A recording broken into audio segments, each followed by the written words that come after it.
Anonymous. My son Boris has a missile command problem. My mission in life is to save all of mankind. Lately, my daughter has developed a similar problem with Atari lawnmowers. Now with video pinball, my husband is acting funny lately. With Atari games so ingenious, so involving, so intense, I ask you, Atari Anonymous, is this problem contagious?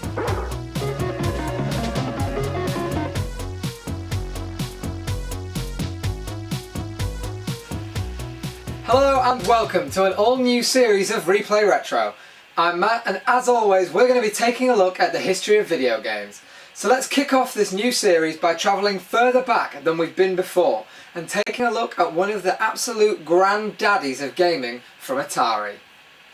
Well, okay, so the 2600 wasn't the first home console by any means, having been beaten to the shops by first generation systems like the Magnavox Odyssey and early second gen systems like the Fairchild Channel F. But it was the first massively successful system, entering millions of homes over its incredible 25-year lifespan, proving the concept of home console gaming and undoubtedly paving the way for the multi-million-pound video game industry we have today, whilst also nearly destroying it in the process. Initially codenamed Stella, Atari's cartridge-based system featured a custom display and sound chip combined with MOS Technologies' CPU and RAM chips, forming a fairly basic low-powered 8-bit console, which would be released in 1977 as the Video Computer System, or VCS, in a marketing effort to confuse buyers of the Fairchild Channel F, which had initially been known as the Video Entertainment System, or VES. Packed in with the multi-game combat cartridge as well as the two of the now iconic joystick controllers, the VCS debuted at $200 and promised buyers the chance to play Atari arcade smash hits in the home as the company's development team ported the most successful games to the system. But it wasn't until the port of Taito's arcade smash hit Space Invaders sold 1 million copies in the early 80s that the system really took off and proved the benefits of these exchangeable ROM cartridges. However, all was not good at Atari, as many of the developers craved the credit for their successful games and felt that they should be able to earn more if they made such an amazing smash game for Atari. The company's lack of willingness to respond to this led to some of their biggest talent, such as David Crane, leaving to form third-party developers, such as Activision, where they could make more money for their games without having to pass it on to Atari. Worse still for Atari, competition was starting to face off against their unquestioned dominant console in the form of Mattel's Intellivision and the ColecoVision from leather company Coleco. Both systems were greatly superior to their VCS, but could barely make a scratch in the surface of Atari's dominance due to their limited library of games, many of which ended up being ported over to the VCS anyway, and both consoles quickly fell into second and third place, behind Atari's unstoppable behemoth. In a response to this new competition, Atari also launched a more powerful system called the 5200, renaming the VCS the 2600 and releasing it in a cheaper, all-black Vader model. However, lack of compatibility soon led to the failure of the 5200, as the 2600 kept on going with its cheaper version greatly increasing sales and cementing the system's place in history as the word in video gaming. 1983 saw the development of the 2700, a wireless version of the 2600, which had to be scrapped due to major design flaws, as well as the GameLine modem for software download over a phone line. And while this wasn't massively successful either, its creator would eventually go on to become one of the big internet service providers of the 90s, AOL. It now seemed that nothing could stop Atari. Sales were up, demand for games was high. But little did people know that 1984 held a looming shadow that would change everything. But before we go into that, let's just take a quick look at the 2600 itself and a couple of those games that helped to make it such a phenomenal success. So here we are with the second variant of the 2600 console.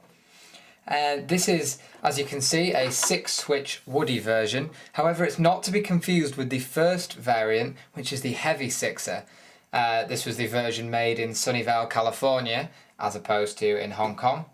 It features thicker plastic moulding and is a lot heavier than this. This is quite light, really. On the front then, as you can see, we have this attractive wooden panelling here with the Atari logo emblazoned on it nicely, fitting into any 70s or early 80s home. You then have this grain defect here. Your switches all along there for various functions, including power, black and white or colour, which I've never really understood the point of, because surely if you have a black and white TV, you don't need to tell the TV it's black and white. I don't know. Difficulty, and then right player difficulty, game select, and game reset. We also have the cartridge slot here in the middle, and also the writing there, video, I don't know if you can just see that, video computer system, because at the point that this one was released, it was not yet the 2600. It wouldn't be named the 2600 until the release of the 5200. And so obviously they then started differentiating their consoles using numbers. Much like Sony do to some extent, with obviously PlayStation, PlayStation 2, PlayStation 3. Around the back of the system, you have the right controller port, the left controller port, the power adapter, and this long cable for connecting to your TV, which as you can see is hardwired. So if you break that, you would need to open the system, fit a new one, hassle. Underneath, nothing really worth knowing about, and likewise on the sides. It's worth noting that some games did use the switches along the front as actual control switches.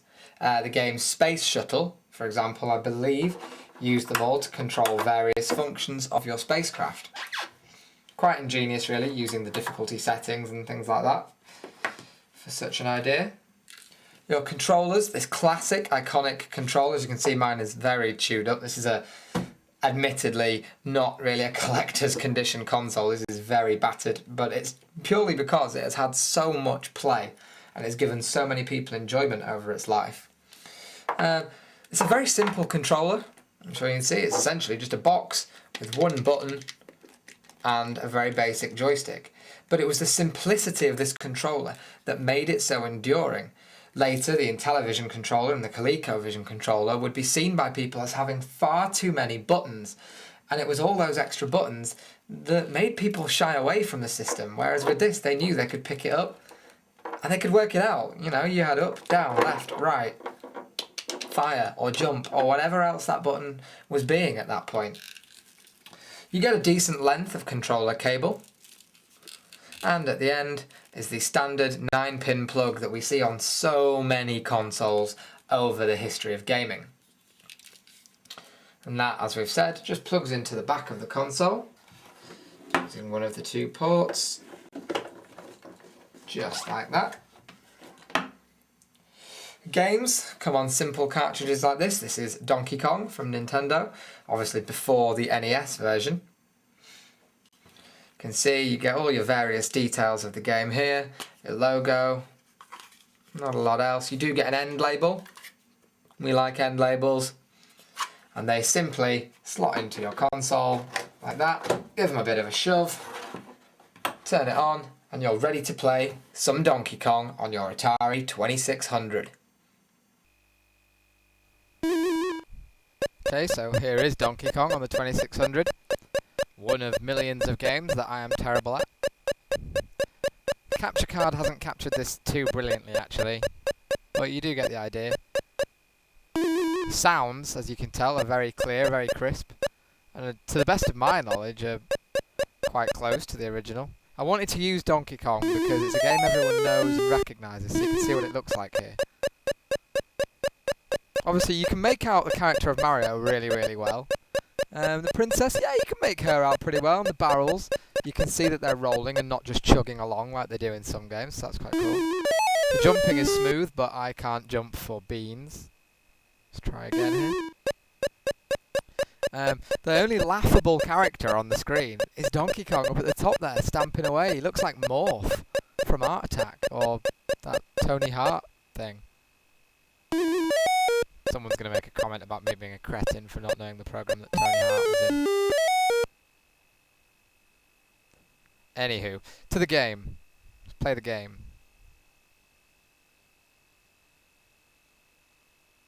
If it'll let me. Sticking. There we go. Right, let's try and do it this time. You'll notice the hammer is missing from this version. You don't have a hammer to smash the barrels with. And as yet, I haven't seen any fire. Oh, I almost made it over that one. Pain in my nuggets. Graphically, I do think this is quite a good version. The Coleco version, from what I know of it, is better. But it's also a better console. So, meh. Come on. Yeah, we all knew that wasn't going to happen.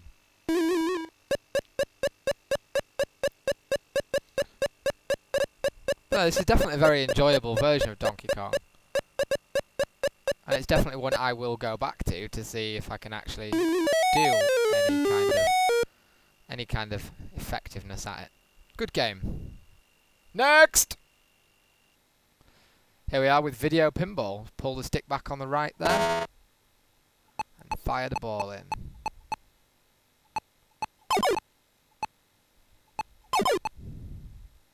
As you can see, this is a game where you really don't have to do very much. Although actually, you know what, I really want to take the mickey out of this game because you don't have to do anything.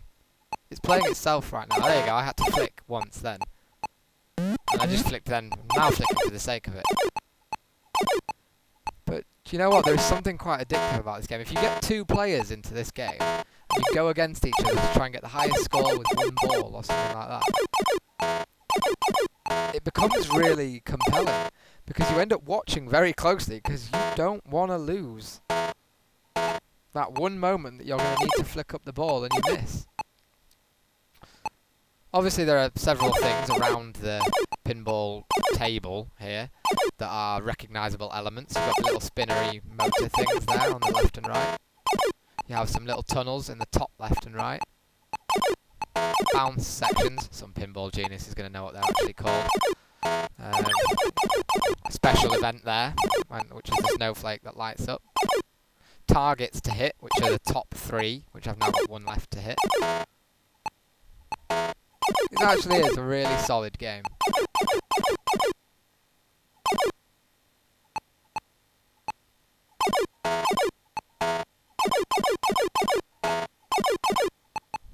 It just happens to play itself. And then you missed the one moment that you were supposed to not miss, like that. Idiot. Ah. Fool. Next! Right, so this last game I'm having to show you live because for some reason the capture card couldn't lock onto the feed, and I really wanted to show you this because it's awesome. This is Popeye from Parker Brothers, and again I'm not very good at it, but let's go! That's the reason it's awesome. That is amazing and you know it.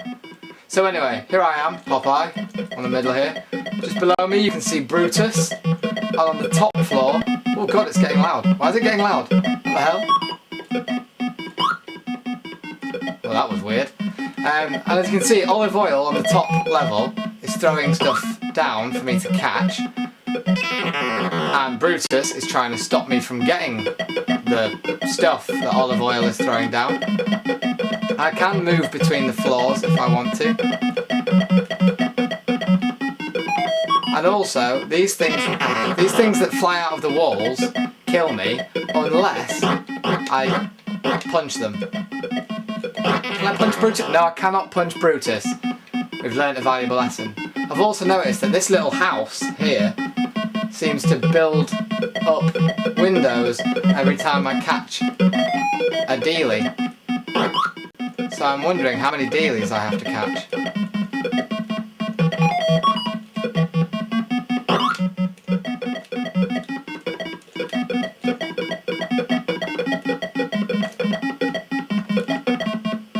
Ah, nuggets! Anywho, you see the point of this game. I like this game. Let's try again. Wait a minute, I need to do something. Reset.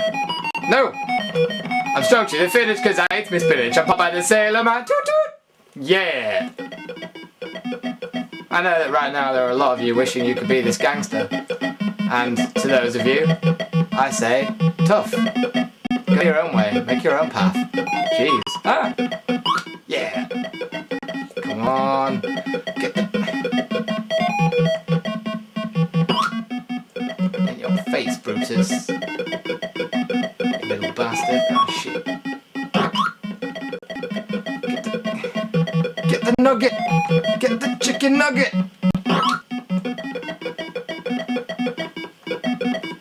Are they little bits of spinach, maybe? Ah, you nugget!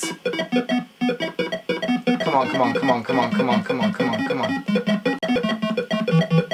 Stay away from Brutus. He is a badass.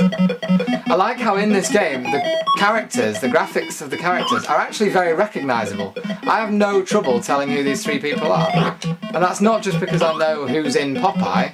They genuinely do look like the characters. You can see Popeye's muscles, and you can see his pipe. You can see that Brutus is fat.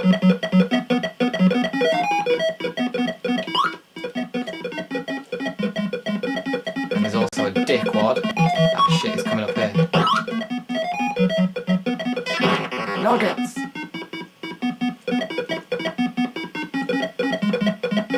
Ah, this is not my day. Anyway.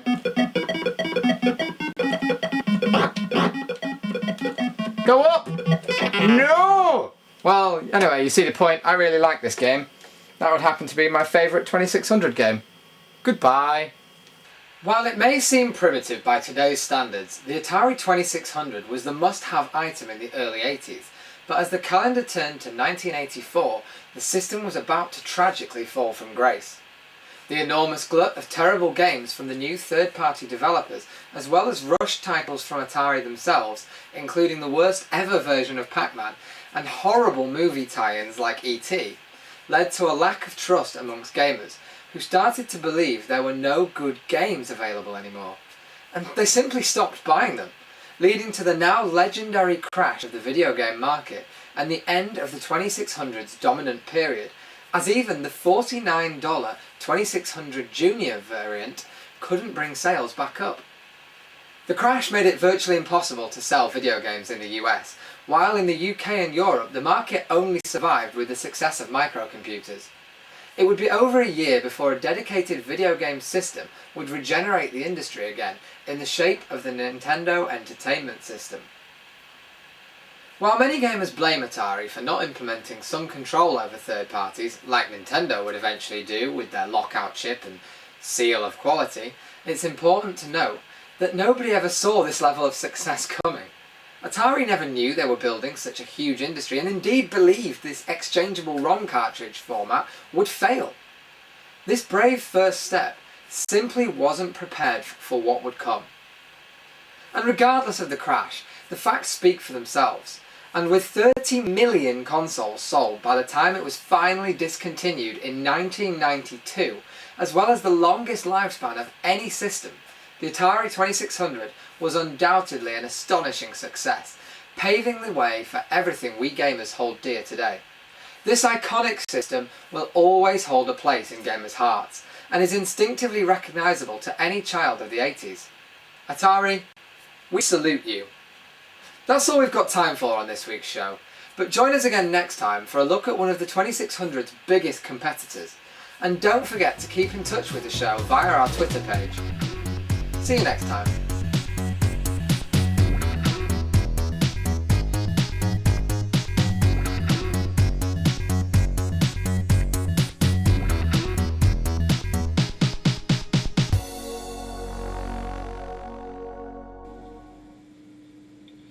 Ladies and gentlemen, friends, subscribers, Twitter followers, it is my overwhelmingly sad news to report to you that my 2600 has died. I believe the power supply has given up the fight. And I have been unable to coax the system back to life using a conventional store-bought supply due to the inability to get hold of one of these connectors, actually. But yeah, I just thought you should all know. Obviously this is a sad time for me right now.